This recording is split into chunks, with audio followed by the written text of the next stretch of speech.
How are things valued? How can we explain why things are priced the way they are? These questions are what have given birth to theories of value. Theories of value have become one of the most contentious and frustrating topics in the innumerable debates between capitalism and socialism. It is so divisive that it has even been used by many to mark the divide between capitalists and socialists altogether. In this analysis, we will primarily look at variations of the labor theory of value produced from classical economics and the subjective theory of value produced by the Austrian School of Economics, the former being supported by most socialists and the latter being supported by most capitalists. We will analyze and critically compare these two theories of value to see what they have to offer, find insofar they agree, wherein they differ, and the arguments for and against both. Upon close examination of both, I want to find the strengths and weaknesses of them, and perhaps we can reach some sort of synthesis or reconciliation. This analysis will be from both an anarchist and a socialist perspective. With that, in the making and researching of this analysis, I have tried to keep an open mind to both theories as if I had not known either before reading. It should be known that I have certain values and political ideals that influence the kind of explanatory power I think is important in a theory of value, but I think that will become more explicit as we outline these theories, their differences, and a synthesis more clearly. So, what is the labor theory of value? It is important to first point out that there's not one sole labor theory of value, but numerous descriptions of value basing themselves on labor and/or cost.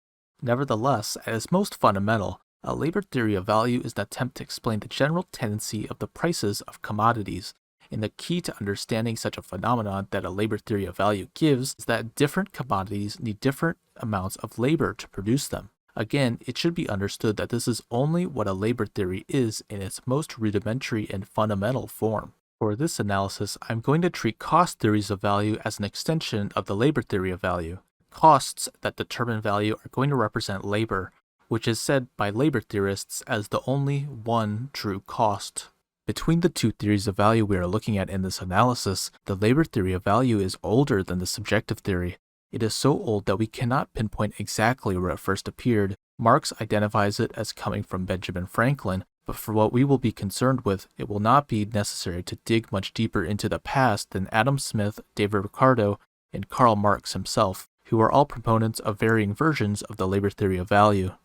Our inquiry first starts with Adam Smith, who we know as the father of economics, a wildly famous economist, and his construction of a labor theory of value is very influential to the two later theorists, Ricardo and Marx. But before delving into his and later labor theories of value, it is first crucial to understand distinctions Smith and other labor theorists make when they talk about value.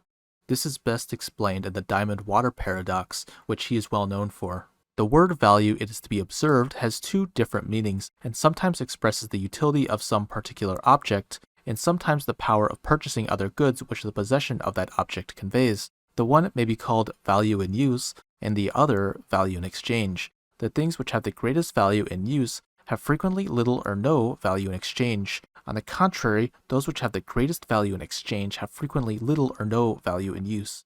Nothing is more useful than water, but it will purchase scarcely anything. Scarcely anything can be had in exchange for it. A diamond, on the contrary, has scarcely any use value, but a very great quantity of other goods may frequently be had in exchange for it. The paradox is essentially that, although water may possess a much greater value in use, since it brings more utility and satisfies our basic needs better than diamonds, the price or value in exchange of a diamond is altogether higher than water, despite it possessing practically little value in use in comparison. This is essentially the foundation of what most labor theorists call the exchange value and use value of goods. The exchange value is how much purchasing power an item possesses on the market, and represents a quantitative aspect. The use value of a good, as Smith explained, is how much utility an object has. It is a qualitative aspect. Things may possess great use value but little exchange value, and vice versa. This distinction is critical for understanding the labor theory of value. For from no source do so many errors and so much difference of opinion in political economy proceed as from the vague ideas which are attached to the word value. Keep this distinction in mind, as the nomenclature is almost universally adopted by labor theorists. When Smith outlines his labor theory of value, he explicitly tries to explain three questions. 1. What is the real measure of exchange value? 2. What are the component parts of this real measure? 3. What alters the natural price of commodities? The way Smith narrows down labor as the source of value is strikingly brief. He says, Every man is rich or poor according to the degree in which he can afford to enjoy the necessaries, conveniences, and amusements of human life. These necessaries, conveniences, and amusements all have labor embodied in them, and so the degree in which we can command that external labor can be said to be how much the exchange value of a commodity is determined. So, Smith concludes that the real price of everything, what everything really costs to the man who wants to acquire it, is the toil and trouble of acquiring it. What everything is really worth to the man who has acquired it and who wants to dispose of it or exchange it for something else is the toil and trouble which he can save to himself and which he can impose upon other people. The real price of commodity, therefore, is the necessary toil and trouble saved when purchased or the necessary toil and trouble imposed on others to bring that commodity to market. This means that the direct input of labor to produce a commodity doesn't necessarily factor into the exchange value it holds. It is the labor saved and necessary to impose on others to bring that commodity to market that determines its exchange value. And for that toil and trouble, there are different component parts of labor that Smith finds influences its character, the chief factor of which is time. But Smith also finds that the degrees of hardship and the ingenuity exercised influence what is embodied in the toil and trouble of labor, which are adjusted by the natural higgling and bargaining in the market. This can be explained by intense labor being equal to a longer amount of less strenuous labor, taking an equal amount of toil in various spans of time. The ingenuity exercise can be explained by the necessity that it takes time to gain those skills necessary for said labor. So, how does this real price materialize in observable exchange values? This real price is actually engendered in something called the natural price, which Smith explains as the good's ordinary price. This is where Smith introduces supply and demand into the equation. As we know, supply and demand regulate market prices of commodities, but Smith is more specific. Smith is interested in the effectual demand, or the demand of a commodity that is enough to cover the cost of bringing it to market. For it is really the balance of supply and effectual demand that regulate prices. Too much supply and prices drop to sell excess products, and too much demand will raise prices so that the consumers who are willing to sacrifice more will obtain the product. If there is great demand for something, but this demand isn't effectual, and that it isn't enough to cover the costs of bringing it to market, then that good will not be produced, as undertaking that project is a loss for its producer. It should be noted, though, that in both these circumstances, the economic law is trending towards an equilibrium. At this equilibrium is where the natural price of the commodity is found. In other words, the effectual demand is just enough to bring an equal supply of commodities to market for the toil and trouble it takes to produce them. The natural price, therefore, is, as it were, the central price to which the prices of all commodities are continually gravitating. So, just to quickly summarize, commodities need to satisfy some desire for their consumers and are exchanged in regular proportions. The former represents its use value and the latter its exchange value. The use value influences its demand, and an item must have some demand for it to be brought to market. The exchange value is influenced by the toil and trouble it takes to bring that commodity to market. When supply and effectual demand are at equilibrium, the natural price is expressed, or the exchange value that a commodity is perpetually trending towards and oscillating around in the market. David Ricardo was another famous classical economist and an enthusiastic adherent of the labor theory of value, which he got from Smith. It is not exactly the same, as we will see, but he has certain insights that are practically universally accepted by all labor theorists. Ricardo makes the fundamental observation that if a commodity possesses utility, or in other words, has use value, it can only get exchange value from two sources. Firstly, from a commodity's scarcity, or secondly, the quantity of labor necessary to obtain such a commodity, both of which represent some difficulty for the commodity to be obtained, because some things have use value, like air, but require no expenditure to obtain and are not scarce, and thus have no exchange value. Some commodities possess great exchange value purely because of scarcity, as they cannot be reproduced. These types of commodities, as Ricardo noted, are things ranging from rare statues, books and coins of a limited supply, wines of a particular quality coming from a particular parcel of land, and other rare goods and artifacts along these lines. This may seem odd, as we find that there are goods in existence whose exchange value does not entirely depend on labor necessary for their production, and although this is the case, these are a minority of the goods that are put into circulation on the market, as Ricardo assures us that These commodities, however, form a very small part of the massive commodities daily exchanged in the market. By far, the greatest part of those goods which are the objects of desire are procured by labor, and they may be multiplied, not in one country alone, but in many, almost without any assignable limit if we are disposed to bestow the labor necessary to obtain them. There is also a point that needs to be made mention, and that is the role of what is called the means of production in the exchange value of a commodity. The input of these as capital in production is not ignored by labor theorists, and they are incorporated into the exchange value of the product as stored or dead labor. This is because it is also necessary to expend labor to produce and maintain these factors of production, which must be accounted for when we bring goods to market. As for Ricardo and Smith, Ricardo makes a very important correction of Smith, and that is going to be the distinction of labor necessary for a commodity's production and the wages which is paid for labor. His stance on the matter is best expressed in his maxim that the value of a commodity or the quantity of any other commodity for which it will exchange depends upon the relative quantity of labor which is necessary for its production, and not as the greater or less compensation which is paid for that labor. By distinguishing wages for labor and the necessary amount of labor represented in the exchange value of commodities, Ricardo is able to explain how a rise in wages doesn't influence the exchange value of commodities all else equal, but only influences profits in an inverse proportion. So, as wages rise, profit must fall, and the natural price of the product stays the same. Like Smith, Marx's goal was to explain why commodities are priced the way they are, or, in other words, to explain a commodity's exchange value. Marx uses value as a shorthand for exchange value, so keep that in mind when trying to understand his thoughts on the matter. As he directly states, in speaking of the value in exchange of a commodity, we mean the proportional quantities in which it exchanges with all other commodities. Like Smith and Ricardo, Marx identifies a commodity's exchange value primarily in labor, but the way he arrives at that conclusion is a little more sophisticated than Smith.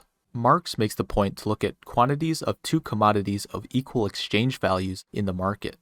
Two different commodities, embodying two completely different use values, may be exchanged for a fixed proportion of one another in the market.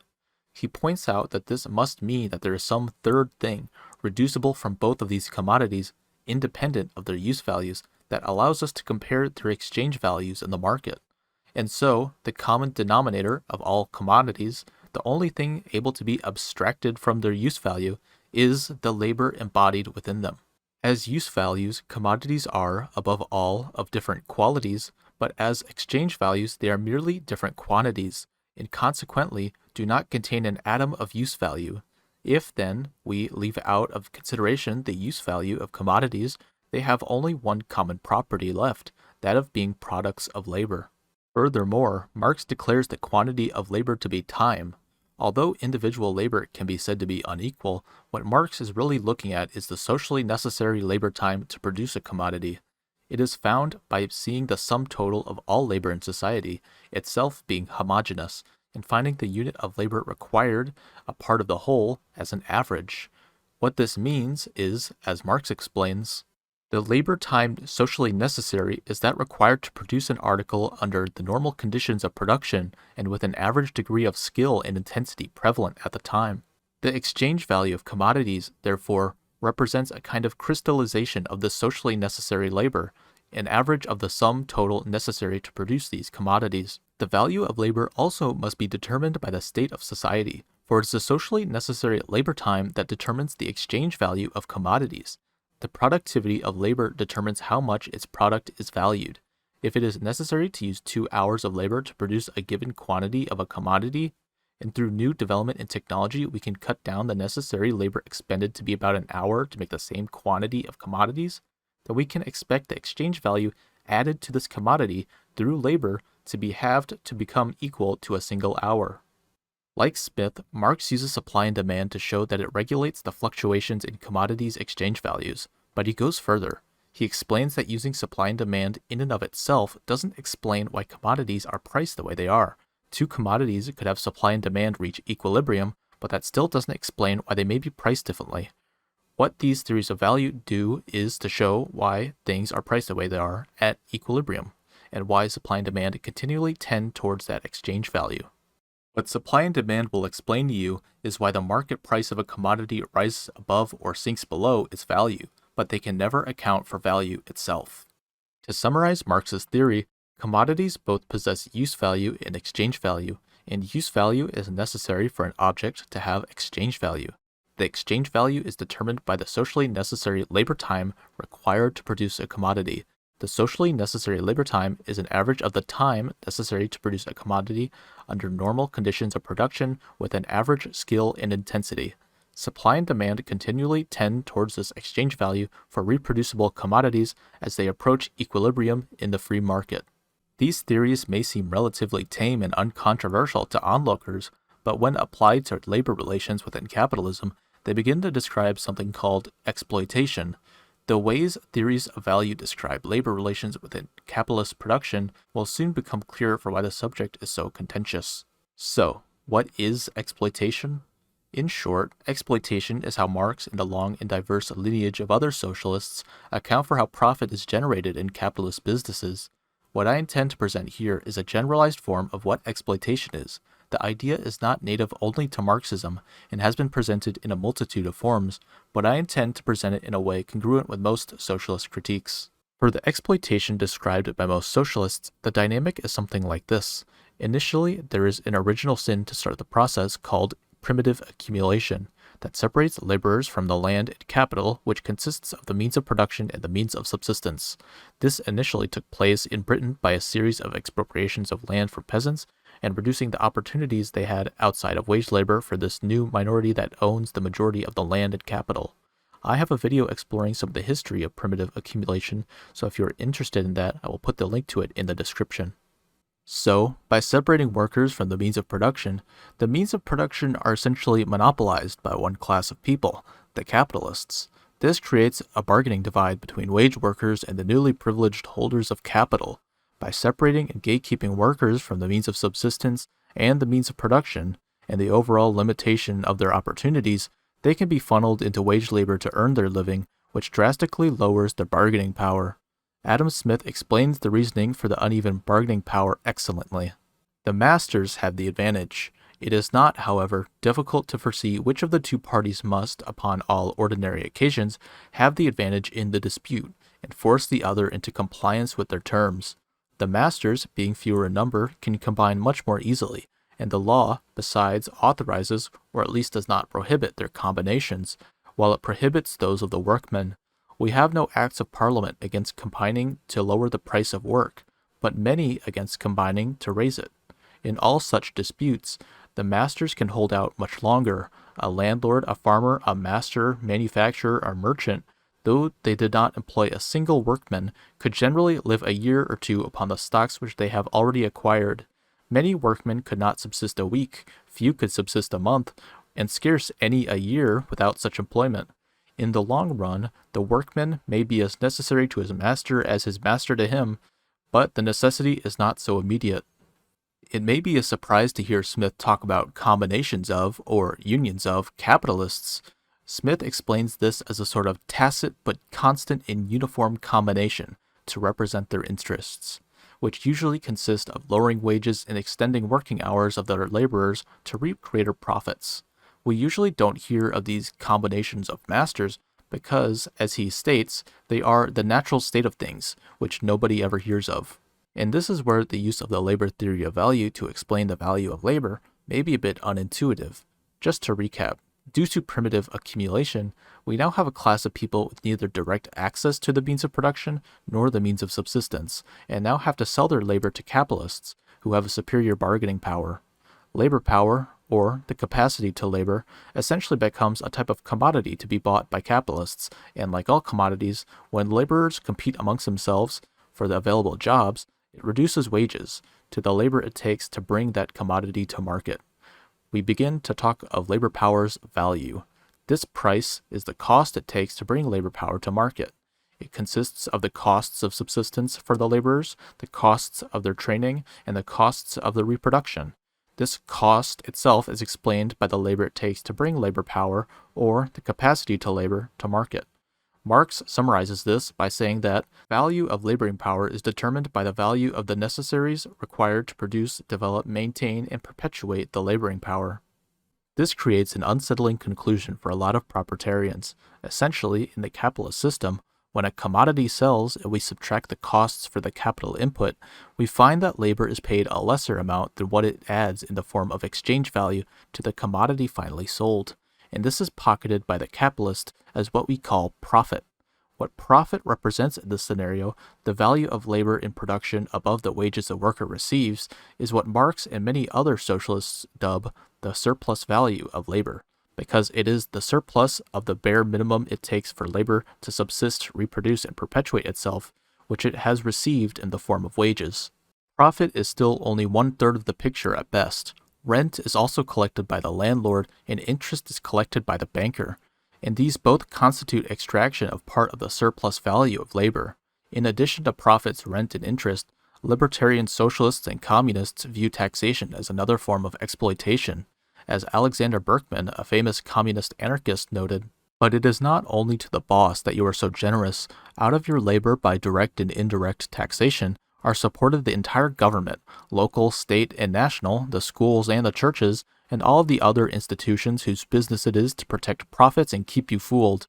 You and your fellow workers, labor as a whole, support them all." The relationship here described has been dubbed wage slavery by many socialists directly because of the issue of exploitation. Like a slave, labor is only given its bare essential requirements for survival and reproduction for further exploitation. The only difference is that this is performed through wages in an intermediary contract rather than direct ownership by a master. For the laborer, this makes little more material difference than that of direct serfdom. As Marx explains, in point of fact, however, whether a man works 3 days of the week for himself on his own field and 3 days for nothing on the estate of his lord, or whether he works in the factory or the workshop 6 hours daily for himself and 6 for his employer, comes to the same. Although in the latter case, the paid and unpaid portions of labor are inseparably mixed up with each other, and the nature of the whole transaction is completely masked by the intervention of a contract and the pay received at the end of the week, the gratuitous labor appears to be voluntarily given in the one instance and to be compulsory in the other. That makes all the difference. As we can see, the original sin of primitive accumulation calls into question the voluntarity of such a system. If exploitation depends on the maintenance of a historical divide based on theft and violence, does that really make it voluntary? It may be considered so, but only in the most superficial meaning of the term. It may be even said, and it has been said, that the conditions of the worker under capitalism may be worse than that of a slave. Friedrich Engels extrapolates on this line of reasoning succinctly, explaining the difference between the proletariat, otherwise known as a propertyless worker, and that of the slave. The individual slave, property of one master, is assured in existence, however miserable it may be, because of the master's interests. The individual proletarian, property, as it were, of the entire bourgeois class, which buys its labor only when someone has need of it, has no secure existence. This existence is assured only to the class as a whole. So, what we may find is that even though wage labor exists in the economy and allows people more freedom, this freedom may only amount to labor bearing its own cost of repairs for individuals, while those hiring wage workers only have to pay laborers as a class. Adam Smith notes this as well, where he predicts the price of freed labor to be cheaper than slave labor on the whole. The wear and tear of a slave, it has been said, is at the expense of his master, but that of a free servant is at his own expense. The wear and tear of the latter, however, is, in reality, as much at the expense of his master as that of the former. The wages paid to journeymen and servants of every kind must be as such that may enable them, one with another, to continue the race of journeymen and servants according as the increasing, diminishing, or stationary demand of the society may happen to require. But though the wear and tear of a free servant be equally at the expense of his master, it generally costs him much less than that of the slave. The fund destined for replacing or repairing, if I may say so, the wear and tear of the slave, is commonly managed by a negligent master or careless overseer. That destined for performing the same office with regard to the freeman is managed by the freeman himself. It appears, accordingly, from the experience of all ages and nations, I believe, that the work done by freemen comes cheaper in the end than that performed by slaves. It is found to do so even at Boston, New York, and Philadelphia, where the wages of common labor are so very high. It is important to mention that when socialists talk about wage slavery, it is precisely because, like the slave, the workers do not get paid their due. For no man is a slave because he gets his wages, though many men are slaves because they do not get their wages. As labor is restricted to being commanded by privilege and paid meager wages in recompense, the socialists do not see the capitalistic wage system as an equitable or free exchange in the slightest. This is not to say wage work is worse than slavery. I do not believe such a thing. It is an exaggeration based on the worst possible conditions of wage labor to presume so. The intermediary of a contract makes a very significant difference for laborers. Unlike slavery, in capitalism, workers may collectively bargain against their employers, or perhaps they will get the chance to go into business for themselves, and thus the price of wage work may increase, even if bargaining power may be highly unequal due to economic privilege. Labor under capitalism is a commodity, and like any commodity, it is subject to the same laws that determine prices. If supply is increased above demand, we can expect wages to decrease, and if demand exceeds supply, we can expect wages to increase. This has a very real effect on the price of labor in different countries. Marx elucidates this perfectly with a real-life example, the economy of America in its transition into industrial capitalism. As to the limits of the value of labor, its actual settlement always depends upon supply and demand. I mean the demand for labor on the part of capital and the supply of labor by the working men. In colonial countries, the law of supply and demand favors the working man, hence the relatively high standard of wages in the United States. Capital may there try its utmost, it cannot prevent the labor market from being continuously emptied by the continuous conversion of wage laborers into independent, self-sustaining peasants. The position of a wage laborer is for a very large part of the American people but a probational state, which they are sure to leave within a longer or shorter term.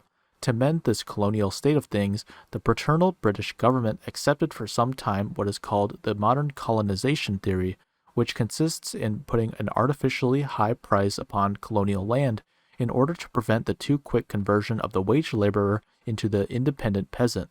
Exploitation, according to the theorists of the labor theory, is dependent upon some restriction of opportunities for laborers.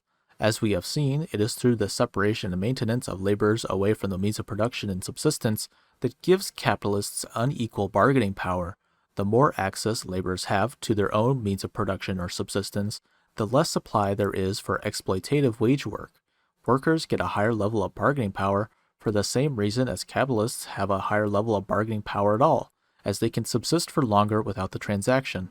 The labor theory of value applied to labor may also explain the varying wages according to different professions or specializations. As Ricardo has stated, the source of exchange value relies on 1. Scarcity, and 2. The necessary labor expended to get a product. When a type of work is supplied in a scarce amount, usually types of niche specialists, but this may happen with any job, workers in those jobs may demand higher wages. Where there is demand and insufficient supply, there will usually be supply created to fulfill said demand and reap rewards from the heightened prices, and as more laborers specialize in an occupation, there will be a general lowering of its wages to that cost of labor power and training that Marx speaks of. Another pertinent way wages may rise due to scarcity is union activity. When laborers join a union and become part of what Smith calls a combination of workmen, they are able to collectively bargain with their employer. Unions may strike and restrict the supply of labor power to a business or a collection of businesses and thus get benefits such as a raise in wages at those workplaces in this instance. When wages are determined by the price of labor power, they would represent the cost required for the maintenance of the laborer as a laborer and for its education and training as a laborer. For skilled labor that needs special training, those costs must come from somewhere, and this is why trained labor has higher wages. If wages do not incorporate the cost of training, then that labor cannot be brought to market, as it is a detriment for someone taking the job to get that training since it must come from their own pocket. We have now covered the labor theory of value from the classical economists as well as the socialist theory of exploitation. The future of this analysis will take place over multiple parts. Up next is a review of the subjective theory of value from the Austrian school, combined with a response to the subjectivist critiques of the labor theory of value. Lastly, I will present our synthesis and a review of the mutualist and individualist ideas and theories on value and exploitation. I also may upload some addendums on tidbits of theory that didn't make it into this analysis, so make sure to look out for that. Thank you for watching and subscribe for more content.